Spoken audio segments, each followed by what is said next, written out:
Bom dia, gente. Agora chegou a última palestra do dia. Só lembrando que esse daqui é o primeiro evento desse tipo que o A5 faz. Vai ser uma coisa mais ou menos recorrente. E vai ser os dias matemáticos. E hoje o homenageado é o Eli Cartan. E depois de uma palestra ótima do professor Grodsky e do professor Grishkov, agora a gente vai ter uma palestra do professor Ivan Struchner, que vai falar sobre um pouco da geometria que o Eli Cartan estudou e trabalhou.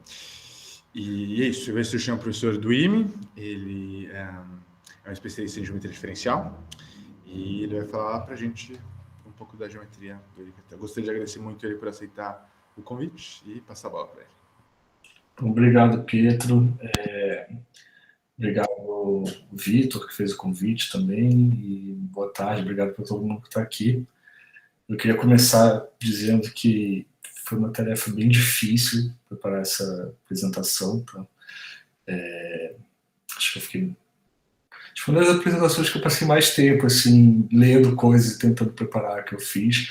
Eu acho que é muito mais tranquilo quando eu vou falar sobre a minha pesquisa, coisa do tipo.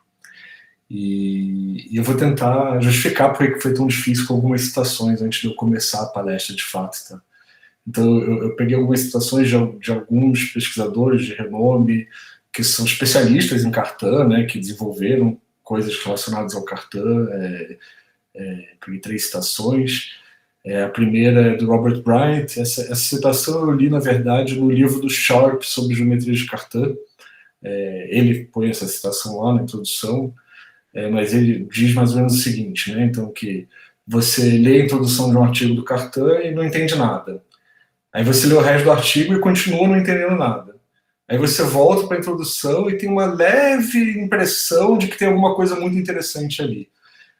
Isso de fato, acho que uma coisa recorrente para quem tenta ler os artigos do Cartan. Eu vou tentar explicar até um pouco o porquê disso.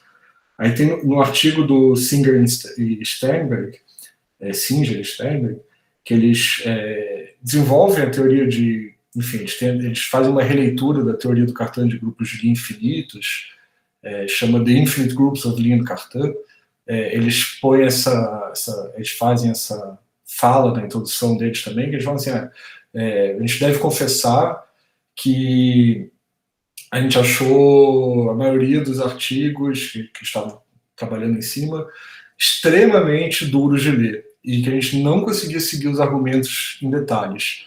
A melhor forma de entender os artigos ou de seguir os artigos é tentar adivinhar os teoremas, provar eles e depois voltar para o artigo. Isso também é uma coisa recorrente das pessoas que eu conheço que tentaram ler Cartan, assim, de você tentar adivinhar qual é a afirmação usando a linguagem moderna para poder ter um feeling do que está acontecendo, demonstrar e aí voltar e ver se era isso mesmo. Né? E por fim, a do Weil, né, do Henri Weil, que o Cartan é, sem dúvida, um dos grandes mestres vivos da geometria diferencial, mas eu devo admitir que achei o livro, como a maioria dos artigos dele, extremamente difíceis. Então, assim, não sou eu que estou falando que é difícil, né? Eu me sinto à vontade para ter tido muita dificuldade em preparar essa apresentação e eu confesso que rapidamente eu abandonei. No começo eu falei, não, eu vou pegar umas coisas direto de fontes primárias do Cartan, vou atrás dos artigos dele mesmo, e rapidamente eu vi que eu não ia dar conta de preparar o seminário se eu tentasse ir por esse caminho. Então a maioria das coisas que eu segui não são fontes primárias, são artigos e livros, etc., de pessoas explicando Cartan. Tá? Acho que uma das grandes dificuldades de entender o que o Cartan escrevia, acho que a gente conversou um pouco isso depois da palestra do Cláudio, sobre a questão que ele falava de... Ele fazia teoria em cima de objetos que ainda não estavam bem definidos, né? Assim, não tinha estrutura. Então ele falava de conexões em fibrados, mas não tinha noção de fibrado ainda. Né? Então, e tem vários exemplos desse tipo no trabalho do Cartan que dificultam bastante a leitura. Né? Então, acho que muito do que vem depois é tentar Até muitas das coisas que são feitas hoje já foram feitas pelo Cartan de outra forma, só que ao você ter uma linguagem apropriada para descrever aquilo, você consegue recuperar os resultados dele e ir além, né? E um pouco além. Mas tem muito da geometria, enfim, muito da geometria que eu faço, eu posso falar pessoalmente, muito da geometria que eu faço, minha tese de doutorado, as coisas que eu trabalhei muito na minha vida, já estavam feitas pelo Cartan, né? Eu consegui um pouco além em algumas coisas, consegui traduzir outras coisas de uma forma que eu considero mais legível, mas já estava feito, assim, muitas das coisas já estavam feitas. Então, esse é o aviso que eu deixei aqui, que eu não usei as fontes primárias.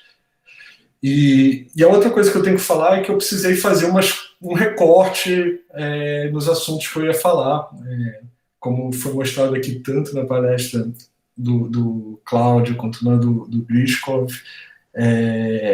O Cartan classificava em 15 áreas diferentes do trabalho dele. E dessas 15, pelo menos 13 são geométricas, né? São geometria. Eu diria que as de álgebra também são, mas geometria, porque os métodos que ele empregava, a intuição, as coisas que ele fazia eram bem geométricas. Mas enfim, é impossível fazer uma coisa que cubra tudo sem ser extremamente superficial. Acho que cada um daqueles 15 tópicos dava para fazer um curso inteiro sobre o que o Cartan fez em cada um deles. Então eu vou tentar cobrir alguns tópicos que eu gosto. A escolha foi bem pessoal, assim, de coisas que eu curto, que eu já estudei antes, que eu continuo estudando. Então, eu acho que só para deixar claro que a escolha foi feita por aí, e tem algumas coisas importantes e que eu gosto muito que eu acabei deixando de fora. Tá? Então, os tópicos que eu queria apresentar são esses sistemas de Pfaffer, os sistemas diferenciais exteriores e a geometria de equações diferenciais parciais, o problema de equivalência do Cartan e a geometria de Cartan. Então, são esses 3 tópicos. Eu tenho preparado também a teoria de estrutura para os grupos de infinitos, mas eu com certeza não vou ter tempo de chegar lá. Assim, enfim, depois a gente pode até conversar um pouco sobre isso. Eu acho que eu não vou chegar lá. Na minha preparação original era o meu segundo tópico, eu troquei a ordem, eu tive que escolher alguma coisa para tirar. Eu acho que se eu falasse tudo que eu preparei ia dar umas 3, 4 horas de palestra. Então, vamos ver o quanto eu consigo chegar. Eu vou tentar ser acessível para o máximo de gente possível e, ao mesmo tempo, não ser superficial. Isso é um balanço difícil. Eu decidi fazer escrito, porque eu realmente quero falar de matemática e escrever coisas para vocês, então para vocês irem acompanhando. Fiquem à vontade para me parar, para tirar dúvidas, para perguntar. Se eu não chegar no fim da palestra, não tem problema nenhum, tá? E me avisem quando meu tempo estiver acabando, porque senão eu me empolgo e vou embora. Tudo bem? Tranquilo, professor. Acho que o tempo acabando não existe esse conceito ainda. Não. E eu deixar um aviso aqui que teve um tópico que me doeu um pouco o coração de deixar fora, que foi o tópico de espaços simétricos. O Cláudio falou um pouco sobre isso. O Cláudio é talvez um dos maiores especialistas em espaços simétricos que eu conheço. Tá? Então, sei lá, eu recomendo que, se vocês quiserem saber de espaço simétrico, vocês procurem um pouco o Cláudio para contar para vocês. Ele tem texto sobre isso, tem artigos, mas é um assunto lindíssimo que eu acabei deixando de fora dessa apresentação. Beleza. Então, a partir de agora é uma folha em branco e eu vou começar a escrever coisas. Vai um pouco mais devagar assim, mas eu acho que é melhor para vocês seguirem comigo, me parem se vocês não estiverem seguindo. Então, eu quero começar falando para vocês um pouco sobre sistemas de Pfaffer, sistemas diferenciais exteriores, mais geralmente, e a geometria de EDPs. E o motivo que eu comecei com esse tópico é porque eu acho que ele é a ferramenta que o Cartan mais usou nas outras pesquisas dele que vem a seguir, ou pelo menos na história que eu vou contar para vocês, serve de ferramenta os sistemas diferenciais exteriores.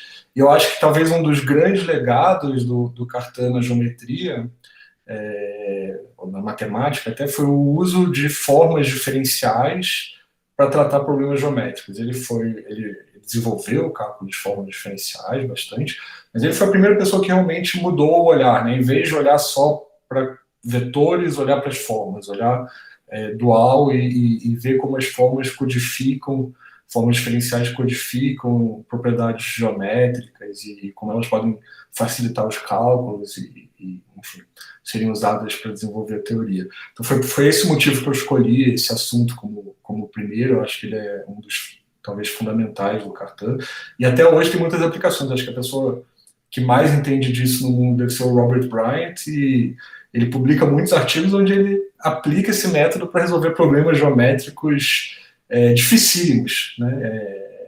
Mas enfim, ele sabe aplicar isso, e é uma teoria que tem muitas aplicações. É difícil de penetrar nela, mas ela tem muitas aplicações. Então, mais um aviso: quase tudo que eu vou falar em linguagem moderna. Tá? Eu vou poupar vocês das terminologias dos artigos do Cartan, e vou tentar falar as coisas em linguagem um pouco mais moderna, porque eu acho que isso facilita a vida, assim, para todo mundo. Principalmente para mim, mas facilita para todo mundo. Então, deixa eu começar falando assim, falar de sistemas diferenciais exteriores, né? Então, o setup, né? O que a gente precisa? A gente precisa de uma variedade M, uma variedade suave. Variedade suave. E se você não sabe o que é uma variedade, você pode pensar ou numa superfície ou até no RN. Né? O próprio Cartan fazia quase tudo, quase todos os resultados eram, nessa parte, pelo menos, eram locais, e ele trabalhava em coordenadas. Então você pode pensar que, se você não sabe o que é uma variedade, pensa no RN. A gente está no RN, com coordenadas x1 até xn. E aí, nesse espaço, você tem as formas diferenciais do espaço. Essas aqui são as formas diferenciais. Né? Que se você não sabe o que são formas, você pode pensar localmente, né? Então em RN, então localmente.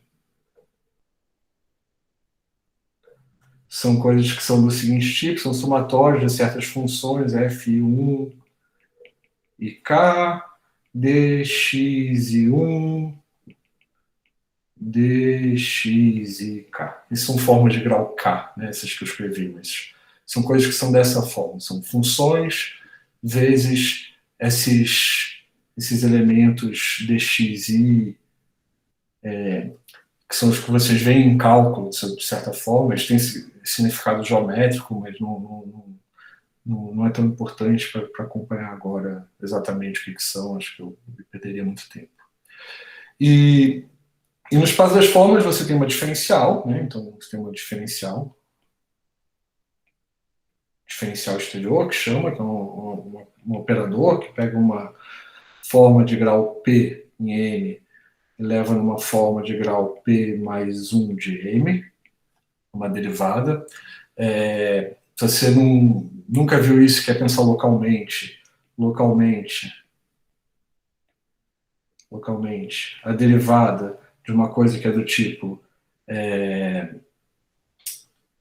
vamos chamar esse cara aqui de ômega. Então, localmente, o d ômega é uma somatória do d, eu vou escrever I maiúsculo para esses índices todos aqui, dxj, e aí você põe um dxj aqui, o edge dx e um edge dx e k.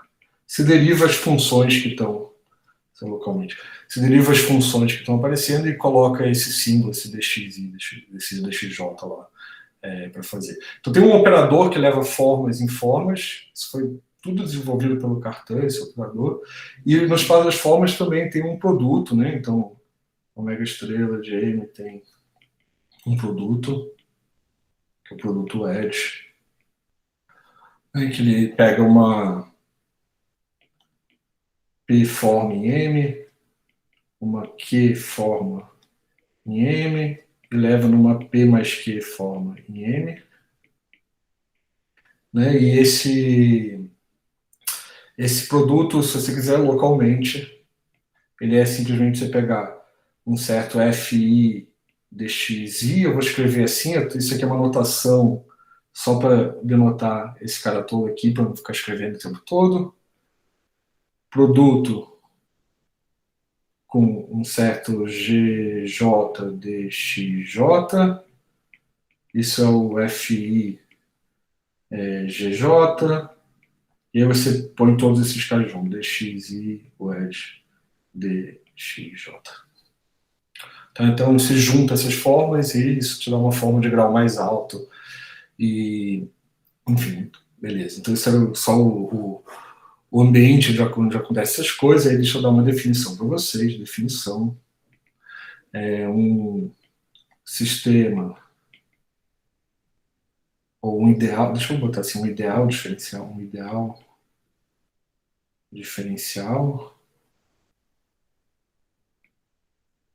exterior. Eu vou usar a palavra ideal aqui, mas eu vou pensar nele como um sistema diferencial exterior. Tá? Vou usar as duas palavras, sistema ou ideal, tanto faz. Vou usar as duas palavras. Eu botei ideal só porque, para quem sabe um pouco de álgebra, vai ver que tem propriedade de ideal aqui aparecendo. Em M é um subespaço vetorial I do espaço das formas, são um subespaço vetorial, tal, que satisfaz duas propriedades. A primeira propriedade é que se o ômega pertence a I, então o d ômega pertence a I. A derivada leva formas que estão no I em formas que estão no I. E a segunda propriedade é que eta WED ômega pertence a I para todo ômega pertencente a I. Se você faz esse produto com uma forma qualquer, de uma forma que está no I, ele está no I. Então, isso é uma propriedade tipo de ideal. E uma solução,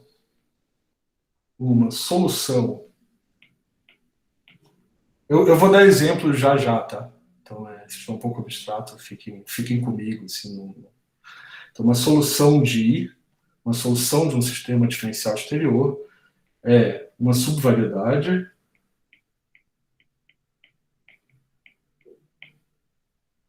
N.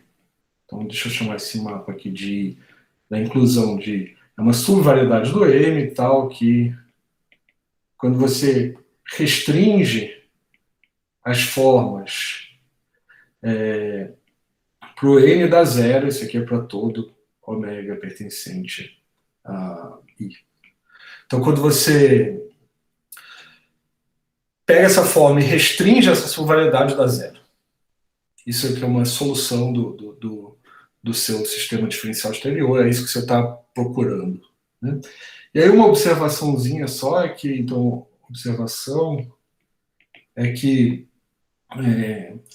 encontrar soluções de I resolver um sistema de equações diferenciais parciais. Tá? Então, o processo, se você quiser traduzir tudo isso, o processo que você está fazendo é tentando resolver certas EDPs. Isso é um processo. E, na verdade, o que eu quero mostrar para vocês é que o contrário também é verdade. Qualquer EDP, ou qualquer EDP regular o suficiente, resolver essa EDP também encontrar soluções de um sistema diferencial exterior. Né? E aí tem um tipo de sistema que é importante, né? Um tipo de sistema que aparece muito na teoria do Cartan, que são os sistemas de Pfaff, sistema de Pfaff, que é quando I é gerado por funções, ou se quiser zero formas, e formas. Tá, então, alguma coisa. Tem certas funções F1 até Fd, tem certas formas ômega1 até ômega R, e o que você está procurando são subvariedades onde essas funções se anulam e as formas se anulam. Então, isso é um sistema de Pfaff. Acho que quando o Cláudio apresentou, ele não botou as funções, porque você sempre pode pelo menos sob certa regularidade, você sim pode desprezar as funções, que você pode primeiro tomar os zeros dessa função, isso dá uma variedade, e aí dentro dessa variedade que você vai estar procurando as soluções, né? Então você pode desprezar as funções, mas enfim, tanto faz. E aí uma observação que eu queria fazer, que eu não quero entrar muito no contexto, porque eu quero chegar logo no exemplo, então não quero entrar em muitos detalhes, tá? Isso era só eu fiz tudo isso mesmo para dar um exemplo, mas uma coisa que eu quero falar é que o Cartan, uma das coisas que ele fez foi mostrar que se você começa com qualquer sistema diferencial exterior, tem um processo que chama de prolongamento, tem uma operação que você pode fazer nele, que transforma esse sistema num sistema equivalente, que tem as mesmas soluções, mas que é do tipo FAF. Então, saber resolver um sistema diferencial exterior essencialmente recai em saber resolver esses sistemas fafianos. Eu acho que FAF é uma pessoa, né? Me corrijam se eu estiver errado. Alguém perguntou de onde que vem FAF. É um matemático. Então, e esse processo é muito engenhoso, na verdade, né? Então, qual que é a ideia? A ideia é imagina que você quer achar soluções que têm dimensão K. Os espaços tangentes dessas soluções são certos subespaços de dimensão K do espaço tangente do ambiente. Então, qual foi a ideia do Cartan? Você olha no espaço das Grassmannianas de K planos no TM, ou seja, num espaço onde os pontos são os subespaços de dimensão K do seu espaço tangente. E nesse espaço da Grassmanniana tem um sistema de FAF, e é esse sistema de FAF que você vai estar essencialmente considerando. É mais ou menos isso. Então, esse é o sistema de prolongamento, mas o que eu quero fazer é um exemplo.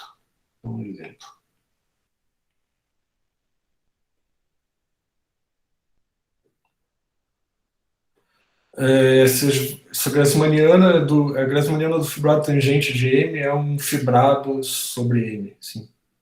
Em cada ponto de M, você tem os K planos do fibrado tangente naquele ponto, do espaço tangente naquele ponto. Então, sim, é um fibrado. Apesar de que o Cartan não tinha noção de fibrado ainda, né? Mas ele tinha esses exemplos concretos, né? Essas coisas que ele trabalhava. Enfim. Então, eu queria dar um exemplo que você, então, seja F grande, uma EDP de ordem 1 para funções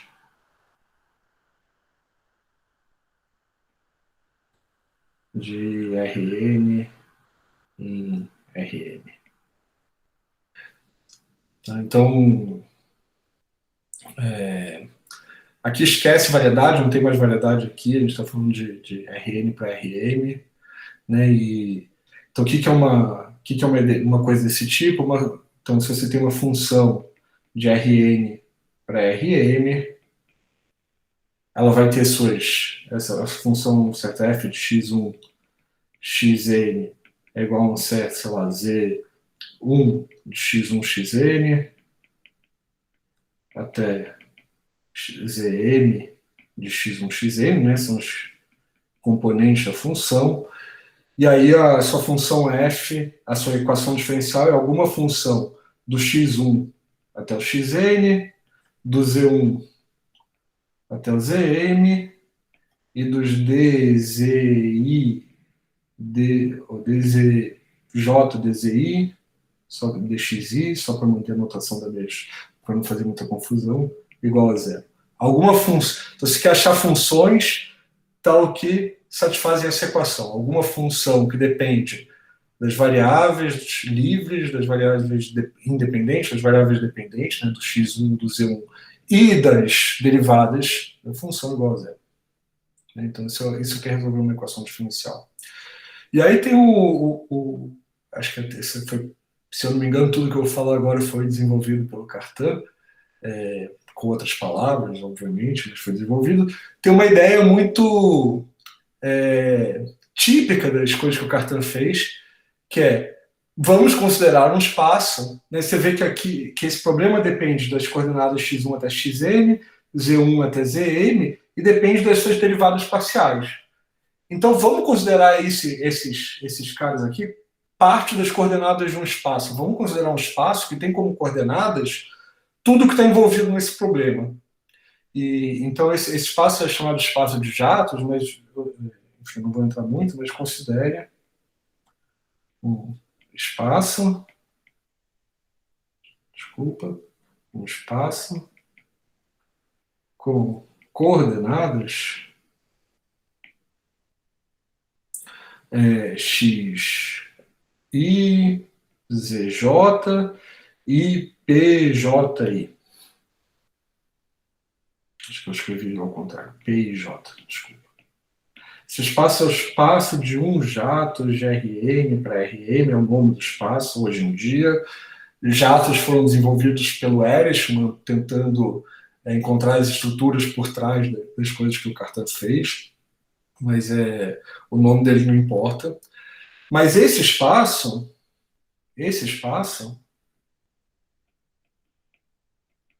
vem com um sistema de Pfaff.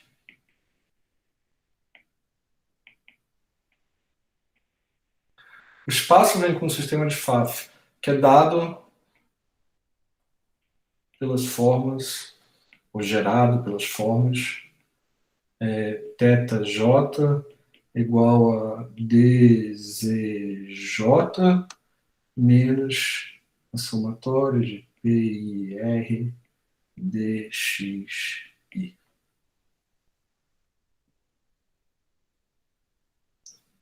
Isso deveria ser um J aqui.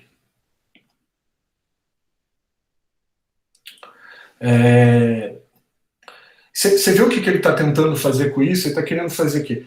Ele vai considerar o sistema de Pfaff, então ele quer achar variedades onde esse sistema se anula, e dizer que esse sistema se anula é exatamente dizer que o dzj é igual a essa somatória aqui, que é exatamente dizer que o p e j é a derivada parcial do zj com relação ao xi. Então ele está geometrizando o problema de você descrever nesse espaço que tem coordenadas grandes quais são as subvariedades onde essas coordenadas que agora não tem mais nenhuma relação com essas são, na verdade, derivadas parciais das coordenadas anteriores. Então essa é a ideia que está por trás daqui. Alguém quer fazer alguma pergunta até aqui? Eu gostaria. Por favor. Nesse caso, seria aplicável o teorema do valor regular ou alguma espécie análoga a isso? Se a sua função que define a sua equação diferencial parcial for por exemplo, se o zero for um valor regular dessa função f, vamos dizer que essa função é suave, o zero é um valor regular, então o que isso está te falando é que a f determina uma subvariedade desse espaço de jatos. E esse é um caso importante.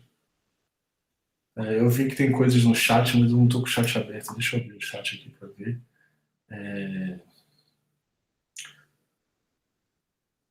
O James está perguntando se esse sistema de fato sempre existe. Sim, sempre existe. Tá? É melhor se vocês me interromperem com o áudio, porque eu não consigo ficar muito acompanhando o chat. Enfim. Então me interrompam se tiverem perguntas, não tem problema nenhum. Ou o Pietro me avisa que tem uma pergunta aí. Tá? Se alguém não quiser fazer a pergunta. Ele abre o microfone e me avisa. Então, note que uma função f de Rn para Rm induz uma outra função, que eu chamei de J1 de f, ou 1 jato da f, que vai de Rn para esse espaço, que é o espaço dos 1 jatos de Rn para Rm, que tem as coordenadas, esse espaço que tem essas coordenadas que eu escrevi aqui. Qual que é essa função? J1f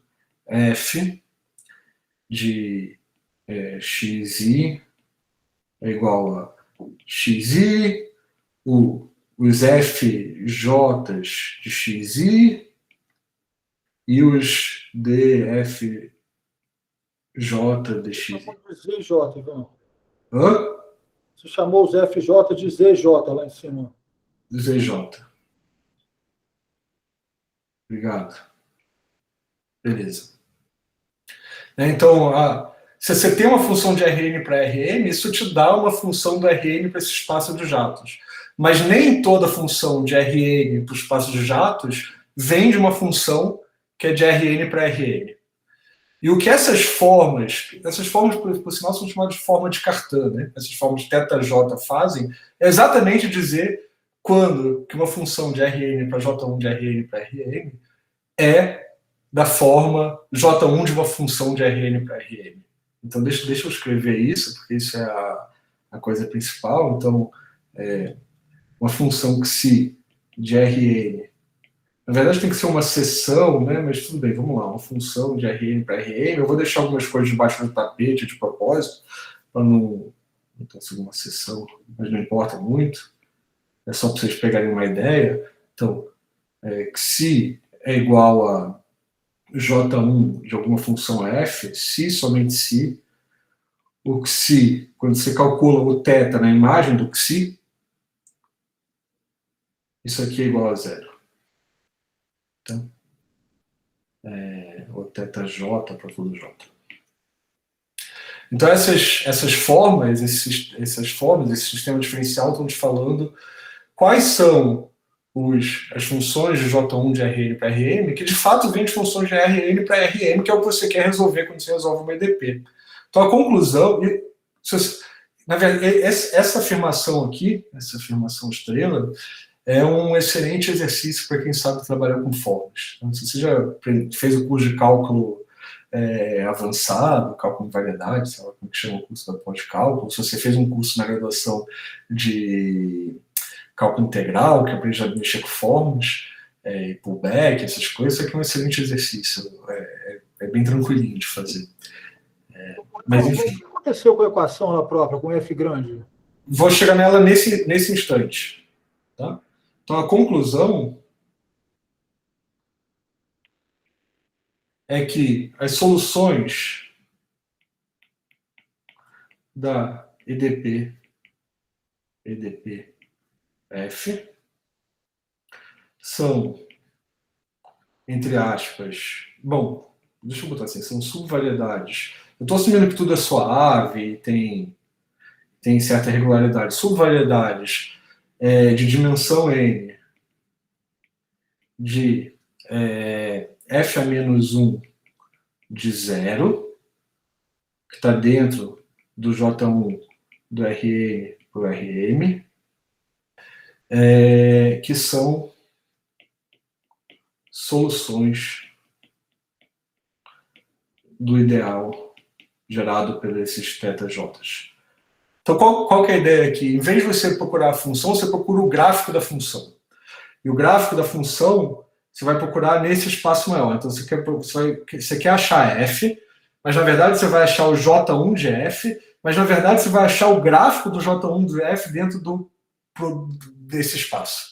Então, você vai procurar subvariedades aqui que se projetam de dimensão n, que se projetam de maneira subjetiva no Rn, que são as imagens desse cara. E se elas satisfazem, se elas estão dentro do f a menos 1 de 0, a função vai satisfazer a equação diferencial, mas para ter uma função, ela também tem que ser uma variedade integral desse ideal. Faz algum sentido o que eu estou falando, não? Faz. Bom. Tá, então, se você pensar que isso aqui é uma variedade, e esse ideal você pode restringir para a variedade, você tem que resolver esse ideal, esse sistema diferencial exterior.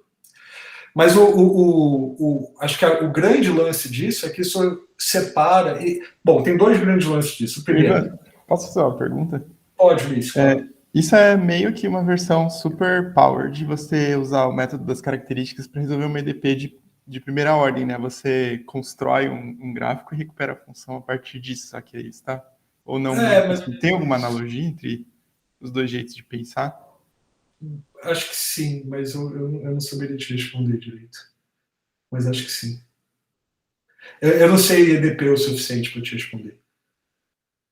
Não, é um pouco isso, só que você procura, você faz uma mudança de variáveis para os quais, como a EDP de primeira ordem, você meio que pensa assim, tem um hiperplano aqui que vai ser onde as minhas soluções vão ser constantes. Então, você vai grudando fatias de gráfico e isso te dá o gráfico da solução, né? Então, você seria mais enfim, sei lá. Acho que é parecido. Assim, eu não sei te responder, mas acho que é parecido, sim. Mas, enfim, o que eu queria dizer é o seguinte. Primeiro, eu falei de EDP de primeira ordem, mas isso aqui você pode fazer para EDP de qualquer ordem. A EDP não precisa ser de funções de RN para RM, pode ser de funções entre duas variedades, tudo que eu falei aqui faz sentido ainda. E com isso você resolve o problema de resolver qualquer EDP de qualquer ordem, é um problema de resolver um sistema de FAF em alguma variedade de jatos. Ele quebra o problema em dois, tem uma parte algébrica, que é entender esse subconjunto aqui, né, se for uma variedade melhor, se a F for regular, trazer uma variedade, e o outro pedaço é uma parte que é de fato resolver uma EDP, mas é uma EDP de primeira ordem, que resolver esse cara aqui, equações de FAF resume EDP de primeira ordem. Então você meio que pega uma EDP de qualquer ordem e transforma num problema geométrico de primeira ordem. Tá? Então mais ou menos esse é o moral da história. E aí, só para falar um pouco do que vem a partir daqui, né, que não foi o Cartan que fez, mas muitos anos depois, o Gromov fez a teoria dele de relações diferenciais parciais, partial differential relations, em que ele olha para problemas desse tipo de uma maneira completamente diferente, misturando com topologia algébrica. Então a pergunta ele primeiro procura seções desse cara, ou seja, resolve o problema algébrico, e aí ele se pergunta para quais equações diferenciais que essas seções podem ser deformadas em soluções de fato, em soluções que satisfazem.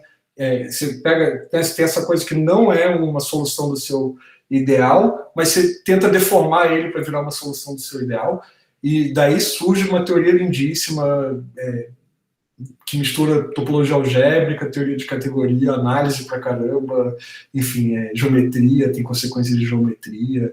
É uma teoria muito bonita, muito difícil de penetrar. É outra dessas que eu tentei entrar, estudar e falhei miseravelmente, mas, enfim, parece muito bonito.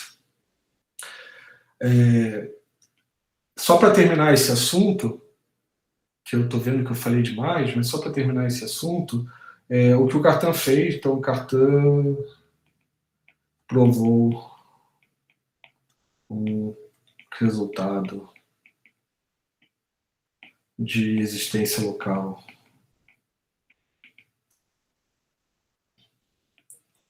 para sistemas diferenciais exteriores, talvez botar aqui analíticos, e que é sei lá, talvez o melhor resultado conhecido até hoje sobre isso, que eu chamo de teorema de Cartan-Keiler. É local, é analítico, tem uma condição algébrica, uma condição que envolve álgebra linear, essencialmente, mas uma álgebra linear bastante complicada, mas que é computável, você computa, você faz as contas, e se o seu sistema for involutivo, se ele satisfizer essas condições lineares então, e for analítico, então ele admite soluções locais. É uma teoria bastante poderosa, eu diria, tá? Para saber achar soluções de EDPs. Bom, maravilha. Eu vou para o próximo assunto, que são... Tem um detalhe aqui que eu não entendi muito bem nessa conclusão. Você escreveu, Léo, que tem as subvariedades desse F inverso de zero, mas embaixo tem o θ de J, que é uma forma diferencial, né? Eu não entendi a relação. Então, isso aqui é um sistema diferencial exterior, né? Então você quer procurar subvariedades no qual essas formas se anulam, mas que também são subvariedades desse cara. Ser subvariedade desse cara é satisfazer algebricamente a EDP. Né? Você está vendo essa função f, que dependia de tantas variáveis, de ZI, ZJ, PJ, como uma função de fato. Não é mais uma coisa que envolve derivadas, é uma função de fato nesse espaço. Então, algebricamente, as soluções são tipo subvariedades desse cara que estão em f-1 de 0. É que lá em cima ele definiu essas soluções como subvariedades no quais o pullback pela inclusão dessas θj se anula. Então, acho que a pergunta dele é que esse cara é um subconjunto do ômega, mas na verdade as soluções dele são subvariedades. Isso. Exatamente. Melhorou? Então, beleza. Isso aqui é a condição algébrica, isso aqui é a condição de falar que, de fato, é uma função que satisfaz aqui. É o gráfico de uma função que satisfaz aqui. Bom, deixa eu ir para o segundo assunto, que eu acho que é um assunto mais amigável um pouco. Esse primeiro assunto, de fato, eu sei que eu comecei com um assunto árduo. Eu achei que eu precisava começar com um assunto árduo, mas agora eu vou para um assunto um pouco mais amigável, eu espero, que é o problema de equivalência. Então, 2. Problema de equivalência.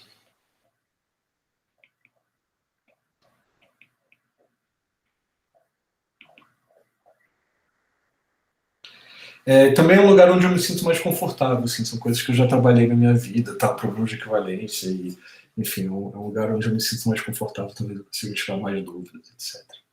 Mas o problema, de maneira geral, assim, né? Então, de maneira geral, o problema é mais ou menos o seguinte.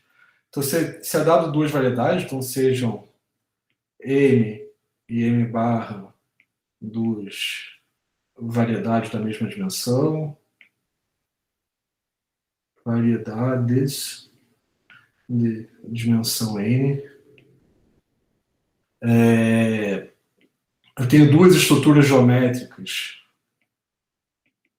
Eu vou explicar o que são estruturas geométricas, mas estruturas geométricas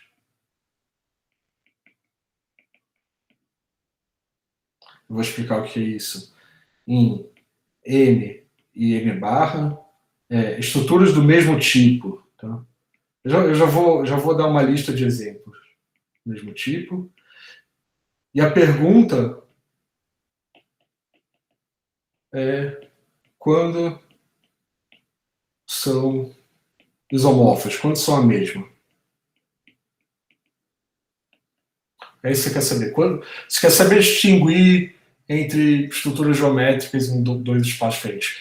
E quase tudo que o Cartan fez é local, tá? Então é local. Mas você pode pensar que tem um problema global muito interessante também. Então, o que eu quero dizer com estrutura geométrica aqui, eu vou dar uma lista de estruturas geométricas. Ela não é uma lista exaustiva, mas coisas que podem ser tratadas nessa perspectiva. Então, estruturas riemannianas, métricas, né? Métricas riemannianas, formas de volume, formas de calcular volume de uma variedade, formas de volume, estruturas quase complexas,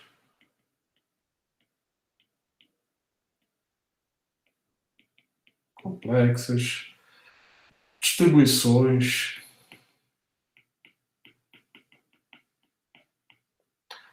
estruturas quase simpléticas, estruturas quase simpléticas, correferenciais, e aí a lista continua. Então são estruturas geométricas que estão no fibrado tangente da variedade. Então, por exemplo, uma métrica riemanniana, uma estrutura riemanniana, é um produto interno em cada espaço tangente. É um jeito de você calcular norma e ângulo em cada espaço tangente. Então, uma noção de distância. Forma-volume é um jeito de você calcular volume de variedade. É uma n-forma onde a variedade que não se anula em lugar nenhum, onde essa variedade tem dimensão n. Estrutura quase complexa é um operador J no espaço tangente, em cada ponto, que satisfaz J² igual a menos identidade. Ou seja, de fato, uma estrutura complexa no espaço tangente de cada ponto. Distribuição é um subespaço no espaço tangente de cada ponto. E assim vai, estruturas que eu não preciso entrar em todos. Mas cada uma dessas é uma estrutura geométrica, uma variedade, Então, se eu, vamos dizer, eu tenho uma variedade M com uma métrica riemanniana, uma variedade M barra também com uma métrica riemanniana, isso quer dizer do mesmo tipo, eu quero saber se elas são isométricas ou não. É um problema muito geral, né? E o que o Cartan fez foi desenvolver uma ferramenta para estudar esse tipo de problema, pelo menos para achar soluções locais desse problema, tá? Que envolvem os sistemas de Pfaff. Tá? Então é isso que eu quero contar um pouco essa história para vocês. Tá? Então eu vou focar no caso riemanniano. Todas essas estruturas podem ser descritas como seções de um fibrado adequado, é isso? Um fibrado Todas essas, sim, vetorial todas adequado. de um fibrado vetorial associado ao de algum fibrado tensorial envolvendo TM, se você quiser. Ok. A resposta correta é que todas essas estruturas são G-estruturas. E é uma coisa que eu vou falar a seguir, mas enfim. Mas eu vou focar no caso riemanniano, que só porque eu acho que a maioria das pessoas deve ser mais fácil de entender se eu focar no caso riemanniano. Talvez vocês tenham alguma familiaridade já com alguma coisa riemanniana. Então eu vou focar no caso riemanniano. Então, no caso riemanniano. Então, eu tenho uma variedade riemanniana M. Então, a métrica, eu estou denotando por sigma, é só um nome. A métrica riemanniana. Eu tenho uma variedade M barra, sigma barra. E eu quero saber se existe uma função f, vamos dizer, um difeomorfismo, que é uma isometria local, localmente definida, ou uma isometria global.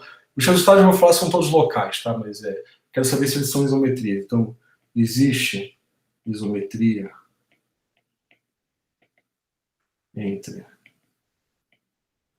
M sigma e M barra sigma barra? Essa é a pergunta. E o que é uma isometria? Então, vamos falar já de uma maneira que seja útil para a gente, mas então F é uma isometria se somente se a derivada da F, que vai do Tm para o Tm barra, manda bases ortonormais em bases ortonormais. Uma isometria é uma transformação que preserva a norma e o ângulo, né? Preserva o produto escalar. E, em particular, ela tem que mandar bases ortonormais em bases ortonormais, e vice-versa. Se ela manda bases ortonormais em bases ortonormais, ela preserva a geometria. Tá?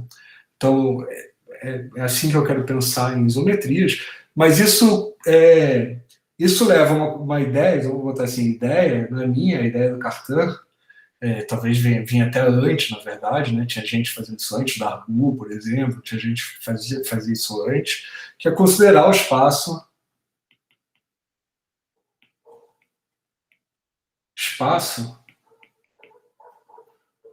das bases ortonormais.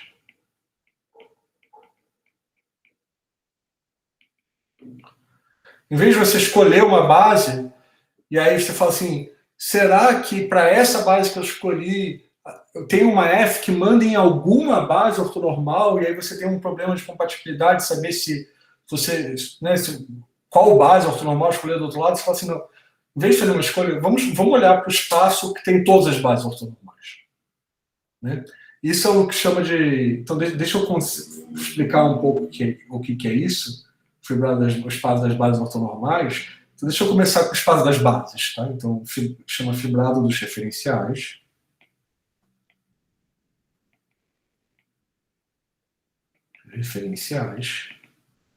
Em geral, de uma variedade, não precisa ter uma métrica. Isso é um espaço que eu vou denotar de F de M. F vem de frame, que é um nome em inglês, fibrado dos frames, tá? Que fibra, que tem uma função para M, ele tem uma aplicação π para M, e o π a menos 1 de x, de um espaço x, é o conjunto de todas as bases de Txn, do espaço tangente no ponto x. Então, isso aqui é um espaço vetorial. Eu considero de dimensão n, eu considero o espaço de todas as bases desse espaço. Né, tem uma descrição que é outra descrição possível, que é falar que isso aqui é um conjunto de todas as funções que vão de Rn para Txn, tal que P é isomorfismo linear.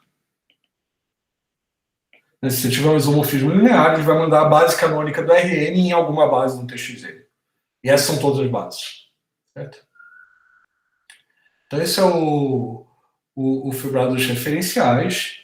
E note que, se você tiver P e Q, dois desses referenciais no mesmo ponto, né, duas bases do Txm, que eu vou pensar sempre como uma função do Rn para cá, então o Q é menos 1 composto com o P, né, você faz o P, depois faz o Q é menos 1, é um elemento do GLN, um isomorfismo linear do Rn.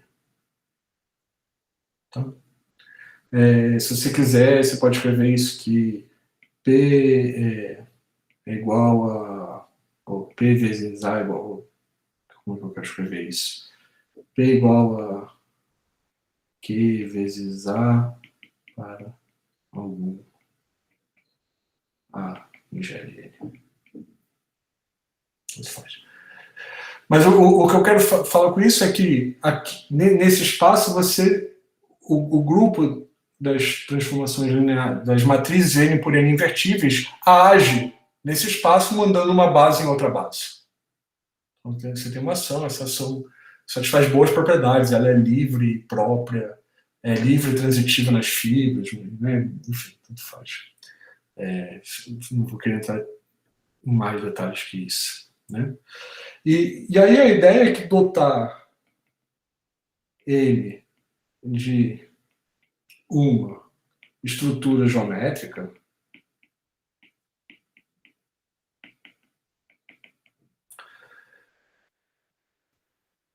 é o mesmo que escolher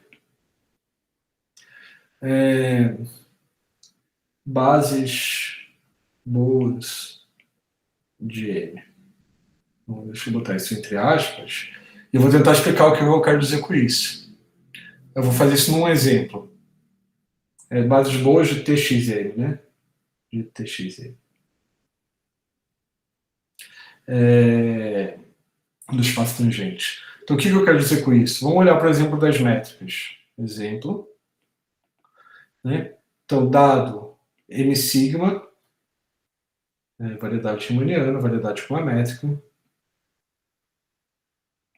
riemanniana, eu posso considerar F sigma de M, isso aqui também está sobre M, que é o conjunto de todas as bases ortonormais de Txm quando x varia em M.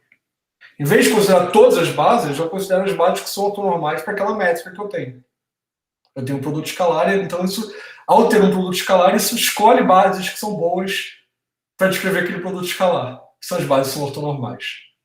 Tudo bem com esse conceito? Pessoal? Faz sentido? Faz sentido. Faz sim. Faz sentido. Faz sim, faz sim. Que eu quero descrever isso como sendo os P's de Rn para Txm. Então, se você calcular a métrica em P de U, P de V, isso aqui é a métrica canônica do Rn em UV. Você pode escrever assim, se quiser, isso aqui. Todo UV pertencente a Rn. Então, você está levando a base canônica em bases que são ortonormais. Entendeu? E aí você nota que o F sigma de M está contido no F de M. Né? Então, as bases ortonormais formam um subconjunto, na verdade, uma subvariedade do espaço de todas as bases. Né? Só que tem uma diferença, né? Que quando você calcula, se você tiver P e Q em F sigma de M, então o Q é menos 1P, não está só no grupo GLN, isso é uma transformação ortonormal do Rn, isso aqui está no grupo AN. Então, o jeito que a gente fala isso é que o F sigma de M é uma redução do grupo GLN para o grupo ON. É uma subvariedade do F de M que, quando você pega dois pontos que estão nele, a diferença deles está no grupo ON, não no grupo GLN. E o que você vê é que, então, o que acontece é que existe uma correspondência 1 a 1 entre reduções do frame de M para ON, tem correspondência 1 a 1 com métricas riemannianas em M. Né? Se eu te dou uma métrica, eu tenho uma redução que é falar, tome as bases ortonormais para essa métrica. Se eu te dou bases que diferem por ON, eu falo, pegue a métrica para a qual essas bases são ortonormais. Isso dá uma correspondência 1 a 1. Então, trabalhar com geometria riemanniana é a mesma coisa que trabalhar com essas reduções.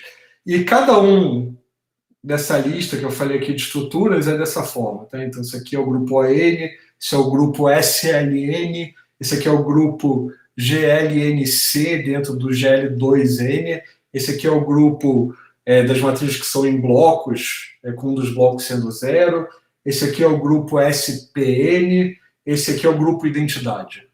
É isso que são as G-estruturas. O André tinha perguntado sobre isso, beleza, André? Sim, mas o que é exatamente uma redução, no final das contas? É um subfibrado principal com um grupo de estrutura menor. Então, é isso. É um subfibrado com um grupo de estrutura menor. E ao diminuir o grupo de estrutura, o que você está falando é que as trocas, as suas transições, estão nesse grupo de estrutura menor, então você pode induzir estruturas geométricas. Então, mas desse ponto de vista que eu mencionei, eu acho que é uma escolha de seção. Bom, eu estou confuso agora, porque... Tipo, se você tiver uma seção de um fibrado tensorial do TM, né, de um tensor do TM, você pode olhar para o subgrupo do GL de N, que em cada ponto fixa esse tensor, certo? O GLN age no espaço tangente de cada ponto, você pode olhar para o subgrupo que fixa esse tensor, o grupo de isotropia desse tensor. E aí uma G-estrutura para esse grupo é a mesma coisa que dar um tensor daquele tipo. Tá. E aí é perfeitamente equivalente isso, imagino. Perfeitamente equivalente. Tá, ok. Só que tem um problema de álgebra, né? Acho que de teoria geométrica dos invariantes que acho que não tem uma resposta satisfatória, que é, dado o contrário, né? Dado um subgrupo do GLN, existe um tensor tal que esse subgrupo é isotropia desse tensor? Não sei. Mas dado um tensor em Rn, você sempre pode fazer essa brincadeira. Tensor em Rn, aí isso permite você transportar para variedades, o conceito, se você quiser. Ok. Eu estou vendo que deu uma hora aqui, enfim, né, me avisem quando vocês quiserem que eu pare, eu paro, tá? Professor, por favor, não pare. Exato, por favor. Concordo plenamente. Então tá, então vamos lá. Então você tem... Idem. Maravilha. Então, então, as métricas são as mesmas coisas que as reduções. E o que são as isometrias? São funções que mandam bases ortonormais em bases ortonormais, certo? Então, vamos discutir as isometrias, né? Então, note que se você tiver um difeomorfismo F de M para M barra, um difeo, então F induz uma função que eu vou chamar de, sei lá, F estrela, que vai dos frames de M, das bases do TM, para os frames de M barra, que é o quê? Um frame é um mapa P, né? Então, deixa eu escrever isso e eu explico. Então, isso aqui é o F estrela composto por P. Então, o P vai do Rn para o Txm, e aí você tem o seu F estrela que vai para o Tf de x m bar, certo? Se isso aqui se o F é um disfomorfismo, esse cara é um isomorfismo, essa é talvez a notação melhor para ficar mais claro, é dxf. Então, tudo bem? A diferencial da função do isomorfismo. Então, se você tem um isomorfismo do Rn para o Txm e um isomorfismo do Txm no Tf de x m barra, você ganha um isomorfismo do Rn para o Tf de x m barra. Então, um difeomorfismo de m para m barra induz uma função de f de m para f de m barra. Mas nem toda função de f de m para f de m barra aparece dessa forma.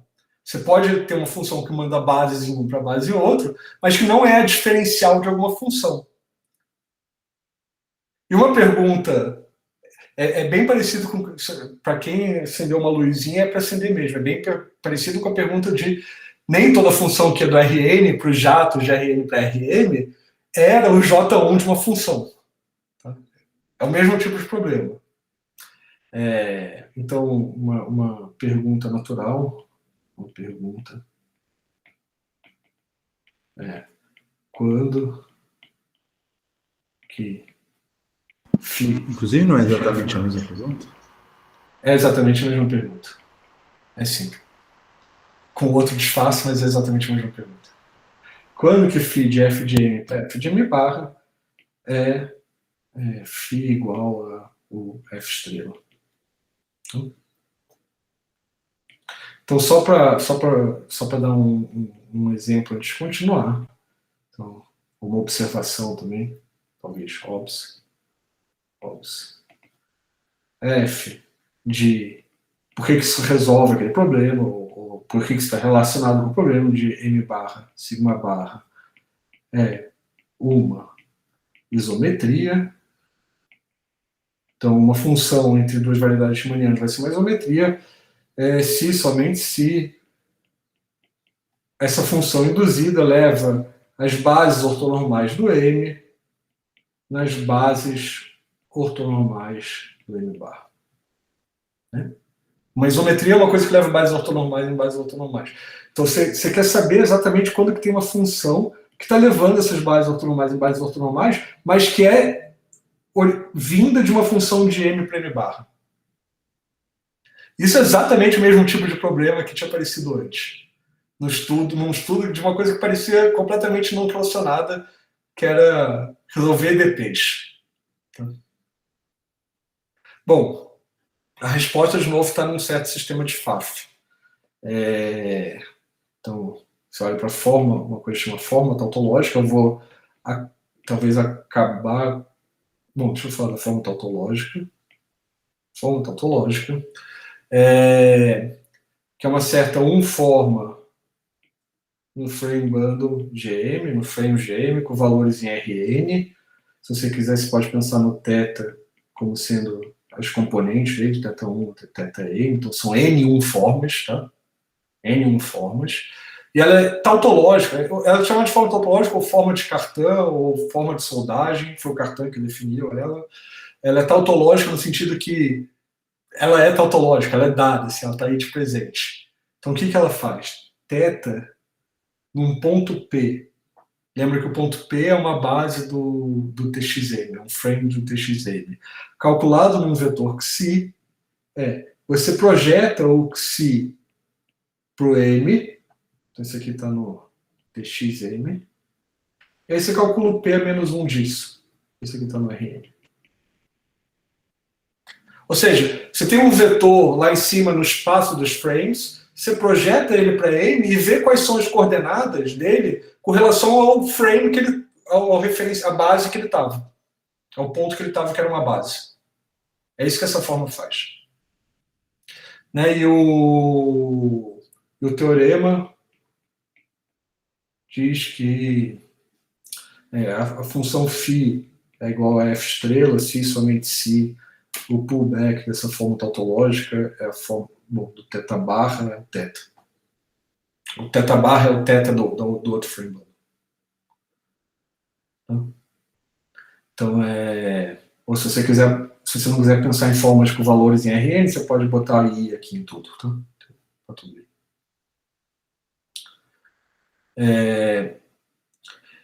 Então, isso leva a considerar o seguinte: você olha, então, ideia,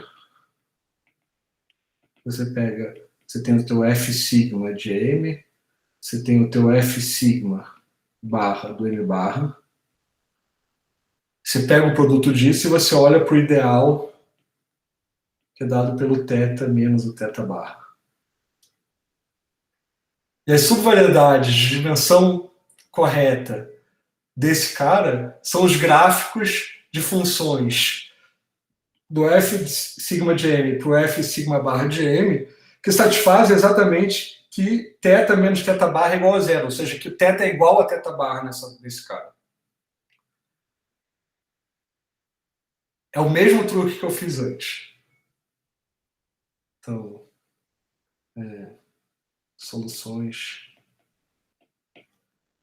desse sistema diferencial exterior correspondem a isometrias. Tem condição de dimensão, né? Dimensão, enfim, mas é mais ou menos isso. Botando algumas coisas debaixo do tapete, é mais ou menos isso. Eu tinha preparado mais um monte de coisa para falar. Eu acho que é um bom ponto para parar aqui, para perguntas. Possivelmente, quem quiser ficar depois, eu posso continuar falando coisas que eu tinha preparado. Eu não sei o que você acha dessa dinâmica. Eu não quero que as pessoas se sintam presas aqui vendo. Tá bom.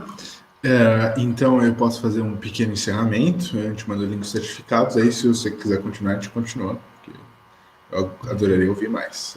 Pode ser? Pode ser. Então, gostaria de agradecer muitíssimo ao professor Ivan por dar essa otimíssima palestra para a gente. Agradecer a todo mundo que veio para cá. Assistir todos os nossos seminários hoje. Agradecemos muito.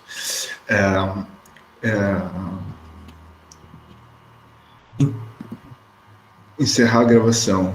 Não pensei sobre o assunto, mas deixa eu só fazer um encerramento aqui. Posso fazer uma pergunta? Ou já abriu para perguntas ou não, Pedro? Eu ia fazer isso agora. Eu ia agradecer a todo mundo. Lembrar que daqui 2 semanas a gente vai começar com os seminários e para vocês ficarem de olho no site. Mas agora vamos abrir para pergunta, por favor, professor André. Ivan, dá para você dar uma ideia do que entra nessa demonstração do teorema? De qual teorema? Desse daqui? Desse um aí, Isso aqui é uma conta relativamente tranquila. Então, primeiro tipo, essa direção aqui é imediata, é uma conta, né? Se você tem a F, você sabe as fórmulas explícitas do levantamento dela e você calcula o pullback da forma tautológica, você vê que da forma tautológica. Para provar a volta, tem um truque que essencialmente basta você provar isso quando a sua função Deixa eu pensar como que era a prova. Depois eu te dou a prova, se você quiser. Eu tenho isso escrito. Mas é só uma ideia, assim, quer dizer, isso aí não... porque o Cartan parece que é um campeão bom, ou pelo menos as pessoas que vieram depois dele, de empacotar as coisas de uma forma extremamente elegante, mas que às vezes, ele próprio tinha que sujar as mãos, né? Para fazer. Mas o que eu posso te falar é o seguinte: esse teorema em particular é bem tranquilo de provar. Ok, bom, tudo bem. Não é as coisas que estão empacotadas de forma difícil de abrir são outras nessa palestra, por enquanto. Ok. Eu tenho outra pergunta também, mas eu posso deixar outras pessoas falarem. Tranquilo, professor. Vai perguntando aí. E aí sim, não. Eu quando eu fui para os Estados Unidos fazer doutorado, eu passei um ano no Curran, né, que é o lugar onde se faz... Bom, na época, o Gromov estava indo para lá e tal, e o Jeff Tiger estava saindo de lá. Ou estava chegando também, né? Mas, bom, de todo jeito, quer dizer, a grande maioria das pessoas lá fazia DP E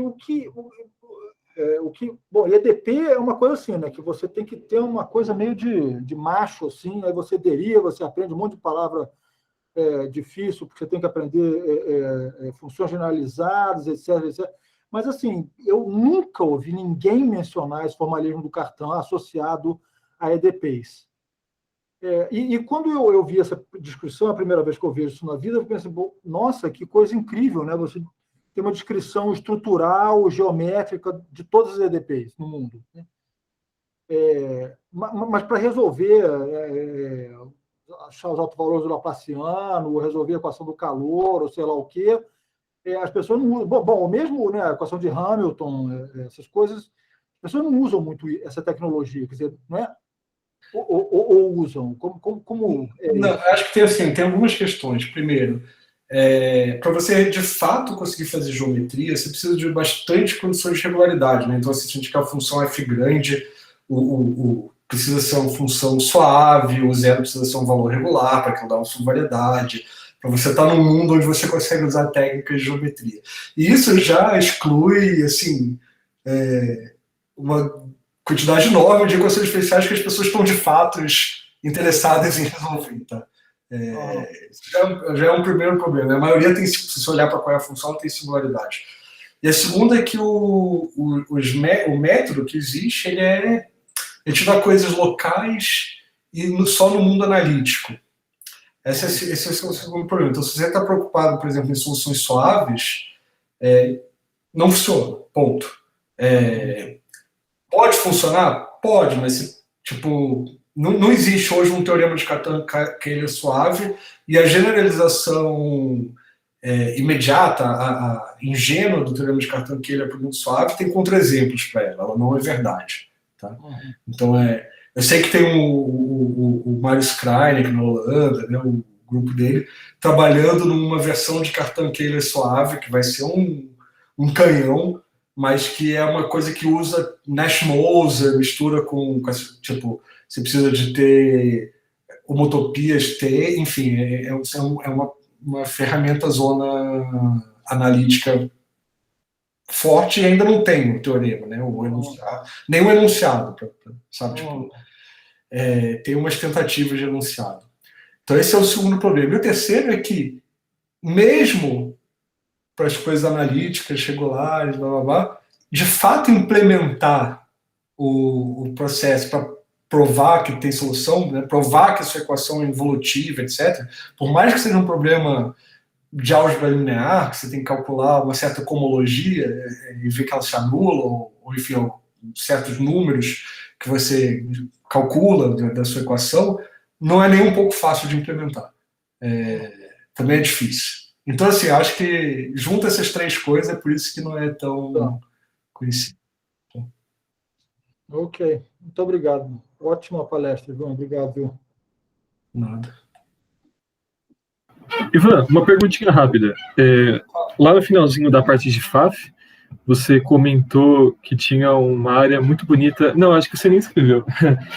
Que era uma relação que o pessoal estudava umas deformações e soluções, que é um negócio que mexia com topologia algébrica, com análise de várias coisas. Se confirma o nome disso aí para mim, é Partial Differential Relations. Partial Differential Relations é o nome do livro do Gromov. Gromov, tá, beleza então, muito obrigado. Eu acho que tem coisas que vieram escritas depois do Eli Ashberg, que ele aplica muito isso para geometria de contato, topologia de contato, que são mais legíveis. O livro do Gromov é um soco no estômago, assim. Eu já peguei na biblioteca do IME algumas vezes, mais de uma vez, não, agora vai. E aí eu paro da página 20, 30, assim, falando assim, eu me sentindo um burro, mas eu recomendo fortemente que você vá primeiro nessa fonte, tenta beber dela e ver até onde você chega. Assim. Beleza, obrigado pela sugestão. Assim, o livro em si, e a teoria, ela mistura muita coisa tem teoria de categoria, tem coisas de topologia geral, porque mas que são coisas que não são exatamente espaços topológicos, mas ele precisa trabalhar com coisas que não são exatamente espaços topológicos, mas é uma condição um pouco mais fraca do que ser uma topologia. Então, tipo, vai para teoria de conjuntos, se você quiser, vai para análise, vai para topologia algébrica, vai para geometria, mistura tudo, assim, sabe? Uma dessas coisas que mistura absolutamente tudo, assim. Você sabia que o Gromov trabalhou em circo antes de virar matemático? Não sabia, não. Acho que só não tem isso, talvez, no livro dele, né? Talvez. E o Gromov tem um negócio que ele acha tudo trivial, né? Então, assim, o livro é grande e, assim, eu acho que cada página do livro, se você for abrir as contas mesmo e fazer, tipo, dá umas 20 páginas, sabe? Tipo, E triplica de tamanho. Faz parte, né? Certo. alguém mais quer fazer uma pergunta? Mais perguntas aí?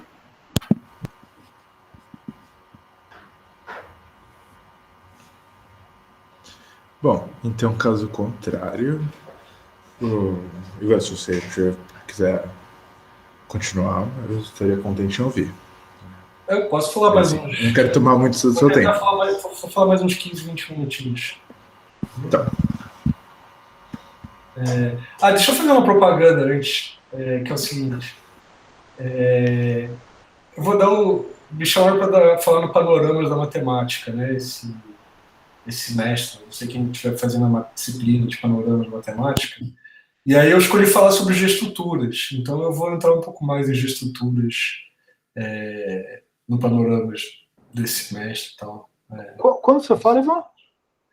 Acho que é no fim do ano. Eu pedi para ser mais para o final do semestre, assim. Não sei exatamente o dia. Mas o final do semestre tem muitos dias. Eu não sei a data. Você me avisa, então? Avisa. Por favor. Avisa. Obrigado. Beleza.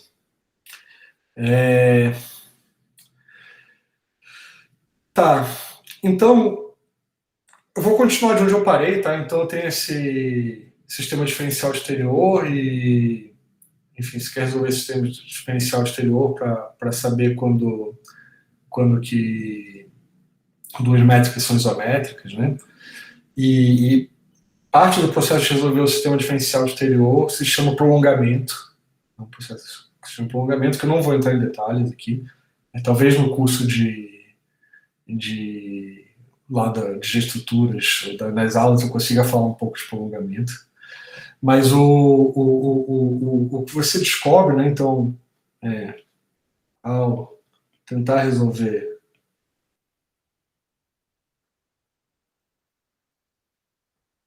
esse sistema diferencial exterior, você redescobre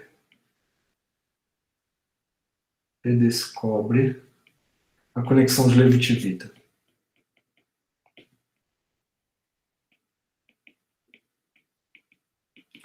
Então, uma peça fundamental da geometria riemanniana, que já existia antes já existia de uma forma ou de outra antes do Cartan, poderia ser redescoberta olhando para esse problema. Assim, acho que é assim que o Cartan... e o Cartan, acho que ele redescobre assim, né? Ele acha, vê que isso acontece, e se você... Parece que o Cartan tem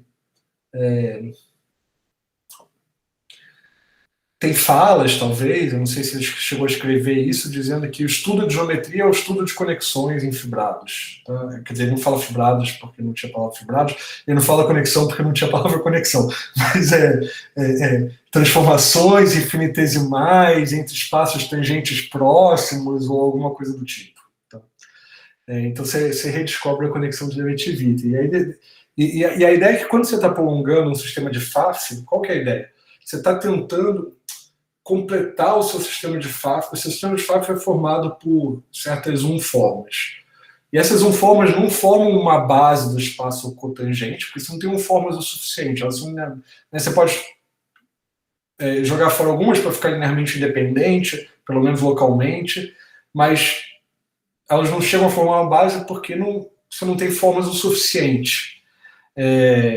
nesse caso, essas formas já são linearmente independentes, né? Essas formas teta isso, se quiser.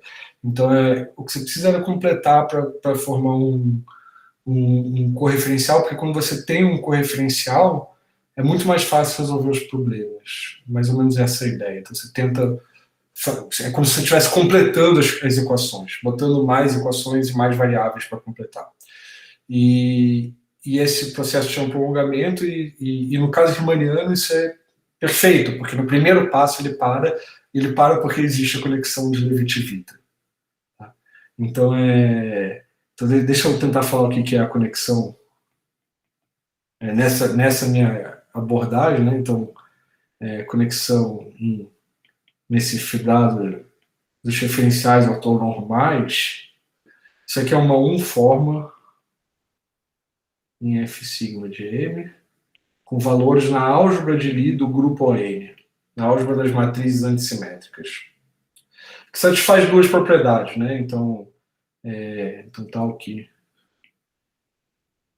Então, ele associa para cada vetor, no espaço dos frames, uma matriz antissimétrica, e tem duas propriedades, né? A primeira é que se você calcular o ômega num ponto P, num vetor que é da forma d t igual a zero de P vezes a exponencial, essa exponencial de matriz de T alfa. Tá? Então, exponencial da matriz T alfa é um elemento que está no grupo ON, o grupo ON age transformando uma base ortonormal em uma outra base ortonormal. Você toma DDT de uma coisa dessa e tem um vetor. E se você calcula isso aqui dá exatamente o alfa. E a outra coisa é como ela se transforma pela ação do grupo ON.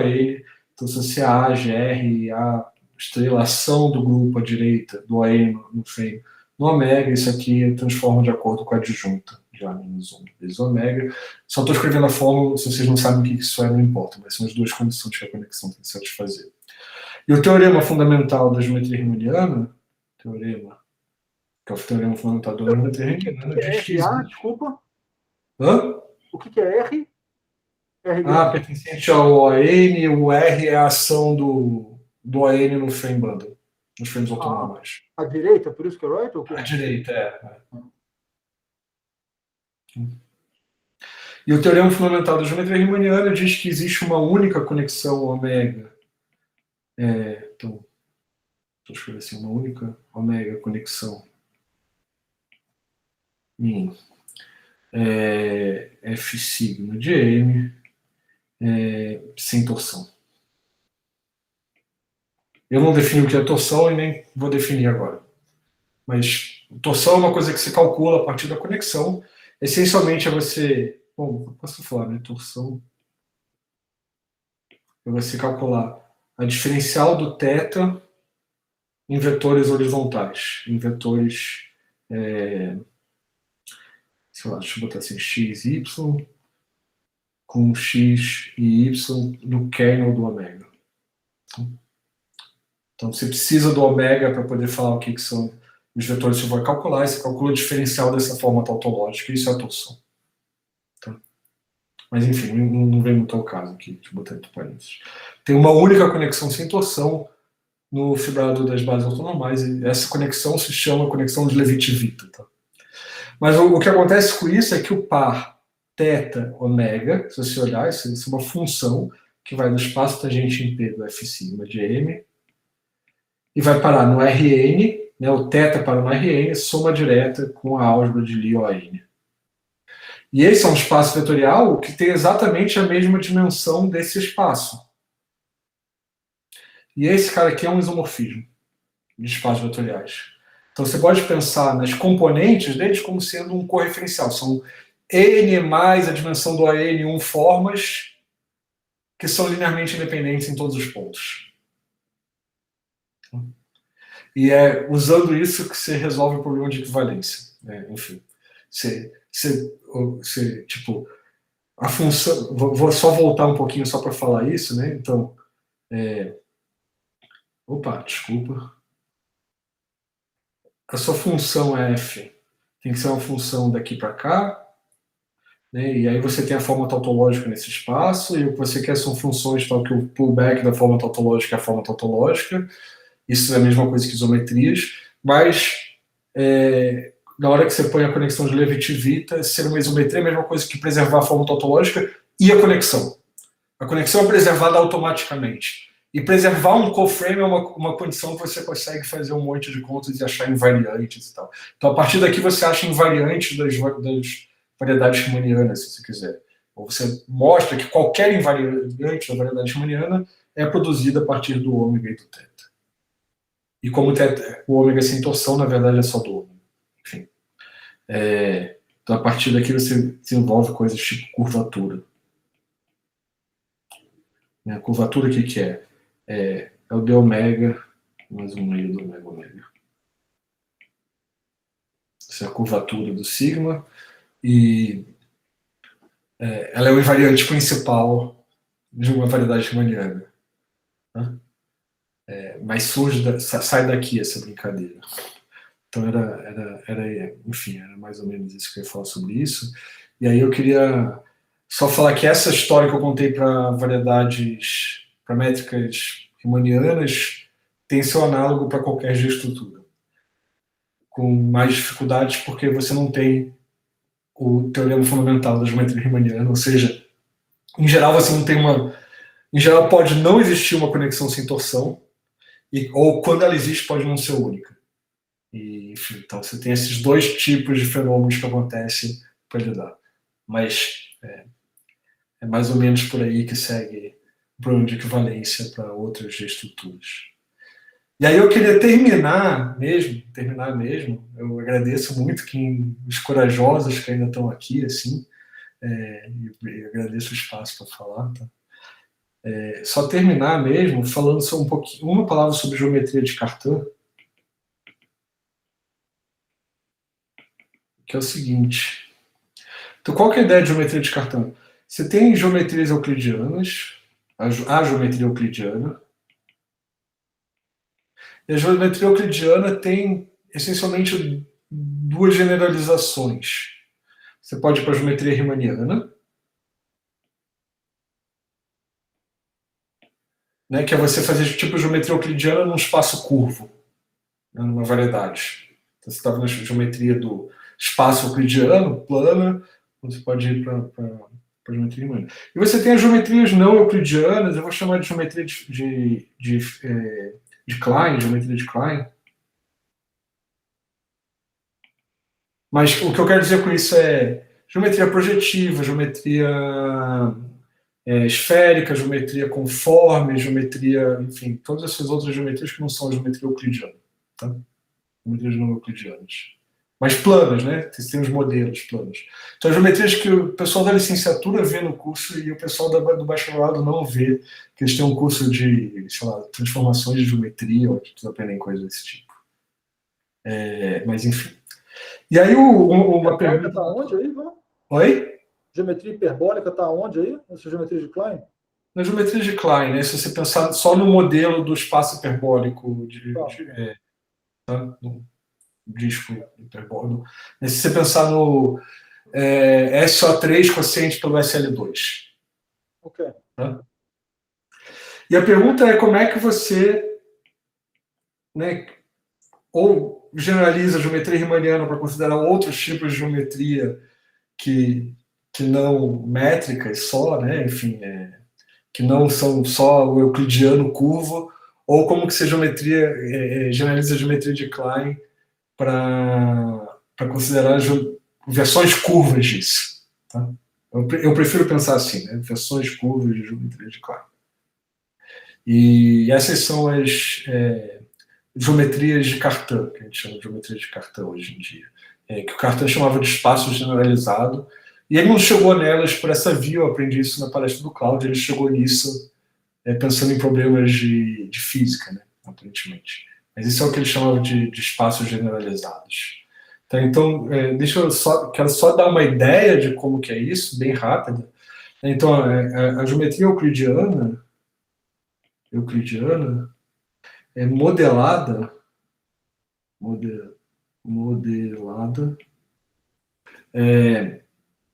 no grupo euclidiano, que é o rotações e translações, quociente pelo ON, isso aqui é o teu espaço, é o teu RN, e o grupo que age é o grupo de translações e rotações, esse produto semidireto. Tá? Então, se você quiser, você consegue falar tudo de geometria euclidiana, olhando para esse espaço homogêneo, esse espaço quociente e tal, enfim, a estrutura que ele tem. E as geometrias de Klein generalizam isso, de Klein, falando, em vez de eu pegar só esse grupo, eu vou pegar um grupo G quociente. As isometrias do RN, módulo rotação. Isso aqui é o RN, né? Isso aqui isomorfo RN. Como é que chama isso? O fixador de um ponto? Esqueci. Isso, exatamente. Isotropia. Isotropia. Esse grupo age transitivamente no RN, a isotropia é o ON.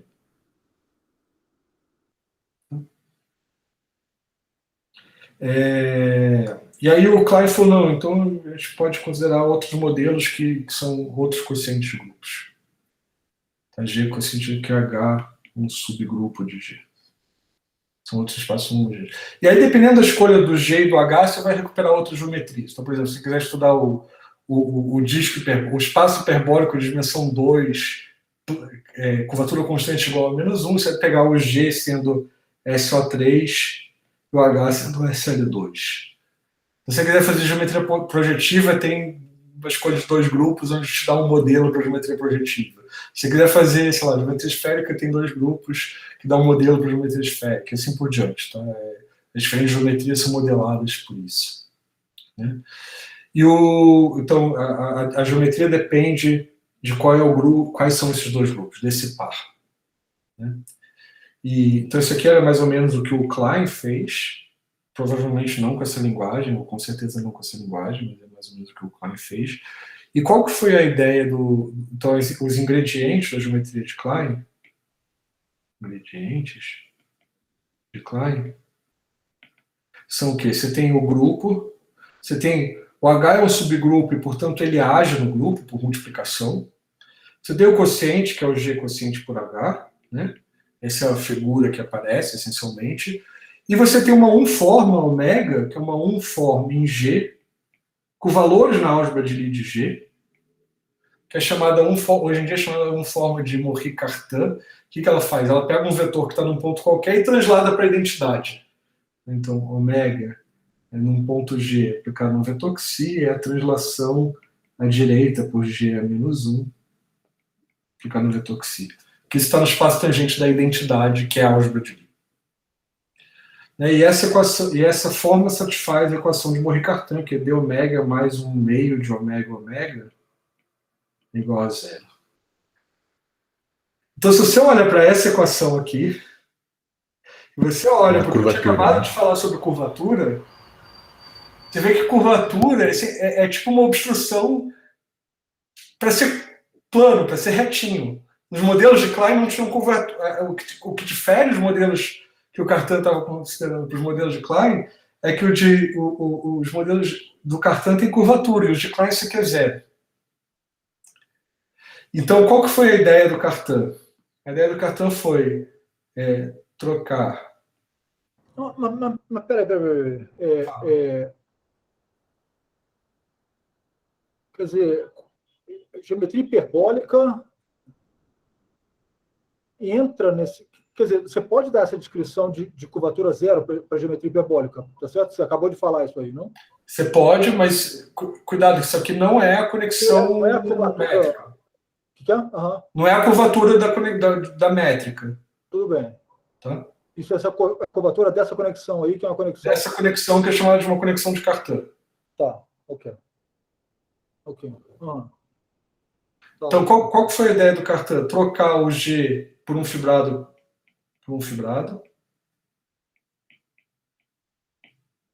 P, né, e manter o resto dos ingredientes. Então, agora você tem o P, um fibrado principal sobre uma variedade M, ou seja, o H age em P e o quociente é M. E você tem uma forma ômega, que é uma unforma em P com valores numa álgebra de Lie G, que é maior, que é a álgebra de Lie do grupo G grande, né? Então aqui está fixado qual é o seu modelo, que é o H dentro do G, tá? Esse é o seu modelo que você está estudando. E essa ômega tem que satisfazer propriedades, né? Então, sei lá, o ômega P, que vai de TPP para a álgebra de Lie G, é um isomorfismo linear. E ela, enfim, o RH pullback de ômega é igual a adjunto H menos 1 ômega. Ele satisfaz uma propriedade tipo a da conexão que eu falei nos fibrados de G-estruturas, mas ela é diferente, ela não é uma conexão naquele sentido, não é uma conexão no fibrado principal, é uma coisa maior, porque ela é um isomorfismo com esse espaço maior, e não com a álgebra de Lie do grupo H. Mas, enfim, essa é a definição. E aí então isso aqui é o que chama, esses dados todos é o que chama uma geometria de Cartan. E aí a pergunta é quando que M é igual ao G quociente por H, pelo menos localmente. Quando que o M é aquele modelo plano, bonitinho que você tinha? Ou quais são as invariantes que distinguem o M desse cara? E aí o que o Cartan prova é que isso aqui é... Bom, a dimensão tem que estar certa ali, né? Quer dizer, então, G é um... Quer dizer... Bom, a dimensão de M tem que ser igual à dimensão de G. A dimensão do fibrado. Oi? A dimensão do fibrado tem que ser a mesma, né? Quer dizer, tem que ser... A dimensão do fibrado, isso aqui bate certo, né? Porque a dimensão de M, né, para isso aqui ser verdade, né? A dimensão de M tem que ser igual à dimensão de G menos a dimensão de H. Isso. H é a dimensão da fibra, M é a dimensão da base, então... Ok. Certo? Ok. E, então isso aqui é verdade se somente se o d ômega mais 1/2 do ômega é igual a 0. Então essa é a curvatura, esse cara aqui é a curvatura do ômega. E, enfim, essa é uma versão curva dessas geometrias de Klein. E você, enfim, aí você tem um problema de equivalência para a geometria de Cartan, saber quando que duas são isomorfas. Essa equivalência do Cartan provou. Esse aqui, sim, acho que sim. Sim. De novo, eu não fui nos originais, mas eu acredito que sim. Pelo menos todo mundo que eu li fala que são o resultado do Cartan. E ele fez tudo isso sem saber o que era um fibrado exatamente. Bom, ele claramente sabia, provavelmente muito melhor do que a gente. Todos nós, jamais saberemos, mas de todo jeito... Isso. Mas foi, tudo isso sem saber o que é um fibrado, sem ter... É meio impressionante, assim. Eu acho que eu vou parar por aqui. Além disso tudo que eu falei para vocês, eu já passei meia hora, 40 minutos da hora. Eu tinha preparado também uma exposição que são mais, sei lá, 5 páginas sobre os resultados dos teoremas de estrutura para os grupos infinitos. Esse fica para Inclusive, se tiver alguém com muita disposição, entrando agora no mestrado ou terminando a graduação, e quiser ler uma tese, mas tem que ter muita disposição, muita mesmo, porque é uma tese grande, paulada, vai ter que aprender um monte de coisa. Mas se quiser ler uma tese e me explicar, né, porque, enfim, é assim que funciona o mestrado, a pessoa estuda já me explicando, que faz a versão moderna dos teoremas de estrutura de Cartan, eu topo. É só me procurar. Beleza? Acho que é isso. Legal, professor. Muitíssimo obrigado, professor. Vamos aplaudir agora.